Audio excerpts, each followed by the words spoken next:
My name is Jay Lawrence. My name is Amy Latta. I'm Emily Jensen. Hey, my name is Jared Dyke. Hi, I'm Dorothy Babbage. During my teen years, there were many people that I looked up to that were role models, but I think often they didn't really know that they were my role models. I remember every single coach that I had playing sport at school or whatever it was. I remember every single one of them through every age. I could name all of them. Something that happened that was pretty significant in my teenage years were my parents got divorced. I was probably the age of 14, and years later, at the age of 19, I was at a friend's party, like a gathering of people, and I was chatting to someone that I'd met for the first time, who didn't know my family, didn't know my background. And we started chatting. It was a room full of people, and she asked me about my parents, and I said, oh, my parents are divorced. And she looked at me and she said, how do you feel about that? How do you feel about the fact that your parents are divorced? I didn't know what to say. No one had ever asked me that question before. At the age of 19, 5 years after experiencing my parents' divorce. You know, looking back at that and thinking about the role models and people that I had in my life, I wish that someone had asked me that question. It was a question that should have been asked. As I said, I had those role models, those coaches that I looked up to and people that I respected, but sometimes didn't have maybe those conversations that I needed. I remember this one time I had a youth leader, and we were hanging out in just like a house, and she sat on the couch with me and just genuinely asked how I was doing.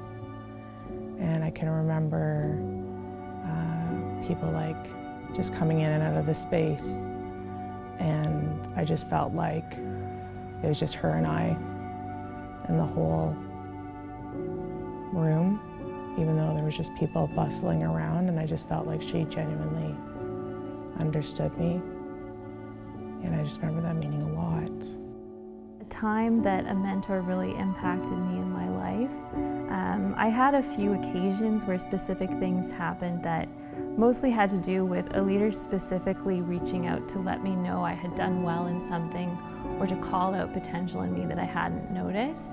A particular occasion, I was in a youth group setting, and one of my friends in youth group had brought her little sister, and I had met their family cat before, and I, just without thinking, included her in the conversation, just kind of joking about her cat and how funny it was that they had done something. And the youth leader later that night called me specifically to thank me for including her, and to show me how I had been able to make this insecure younger girl, but not that much younger than me, feel included. And that was just really impactful, because I didn't even know I was doing anything good until that leader called it out in me. Just apart from that, just having people in my life that allowed me to just be who I was and didn't expect perfection and didn't expect me to replicate their lives, and they were just willing to be alongside me in my own journey, and being with them was just a chance to have fun and explore life and ask whatever questions I wanted, and that was always really meaningful to me, and I really carried that into my adult years, looking to do that for other people in my life too. When I think of sort of just a role model in my life, or someone who impacted my life as a teenager, I think of a guy named Abe, actually, who he was part of my church and led some of the youth things that I was involved in at church. But he actually went beyond that and became a mentor for me as I got into my later years of high school and faced some of the challenges in high school of getting into things that maybe I shouldn't, or just kind of going down a wrong path. And I was able to, because of our previous relationship, just reach out to him about that stuff. And the cool thing was that he came into it and shared his same experiences of going through a lot of the same struggles as a teenager, and was able to give me guidance in that. And to this day, him and I meet for coffee still, and I'm able to share that I'm going through. And again, a lot of times it's things that he's gone through, and I can't say enough about how good of a guy he is and how much I want to be like him. I'm looking for the person that mentored me the most in my time when needed, and I would say it would be Ruth Laidlaw. Met her when I was 21 and loved the way she guided people and how she treated people, and mentoring through that aspect and giving me the opportunity to cook under her supervision and learning so much from her. I think empowering me would have been because of the way she treated people, and her expectations were really high. She set the bar high, and most people that worked for her or with her tried to reach that bar at all times. My hope for what we do here at YFC, my hope for the role that I fulfill within the lives of young people is just to be there. I think it's very important just to be present. I've realized, and as I've spoken to even the volunteers we have, and I said, what we do in our program is not rocket science. Like, how we coach isn't elite, or it isn't something that's different.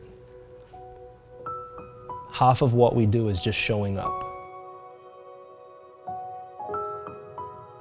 For our players, for our boys to know that when they show up on a Tuesday night or on a Thursday night, that their coaches are going to be there.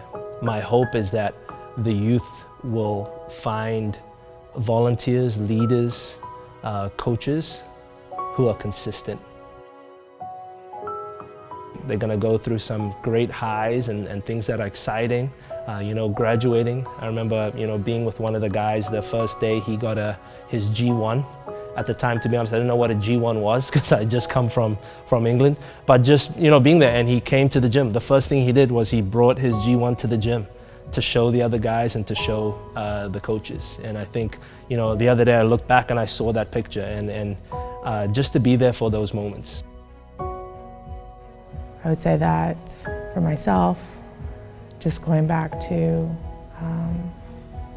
making sure that youth feel heard and noticed. I kind of refuse to think that youth don't care and that they are trying to cause issues. I think they're just trying to make sense of the world around them the best that they can, right? And whatever's happening in their lives, in some ways, we don't really value what they have to say as much. We tend to disregard what they are trying to give to this world. And I'm just wondering, if we can get back to actually making sure that youth are heard in what they're trying to say. What I hope for the youth of London when they engage with YFC programs and with staff is just that they feel they have somewhere safe to truly be themselves, and that they're called to not just their fullest potential, but their fullest life, so that they're able to enjoy every element of their life and feel safe to explore further and further more of who they are. Yeah, when I think of the young people involved in the programs that I'm part of, I see a lot of young people who don't realize how valuable they really are and how valuable their life is. And so what I would just hope for them is for them to be able to see how uniquely and purposely made they are.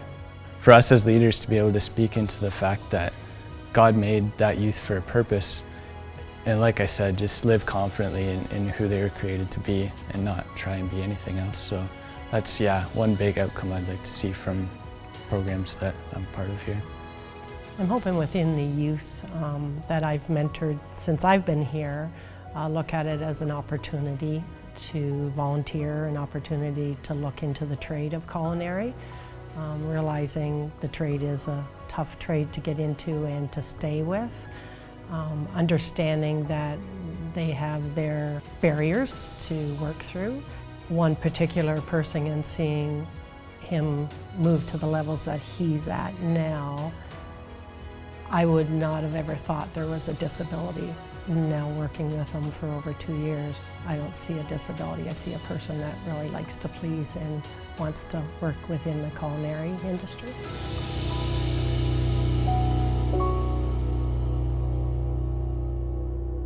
I think Jesus makes it very clear to us that He is God and that He knows each person on this earth individually and intimately.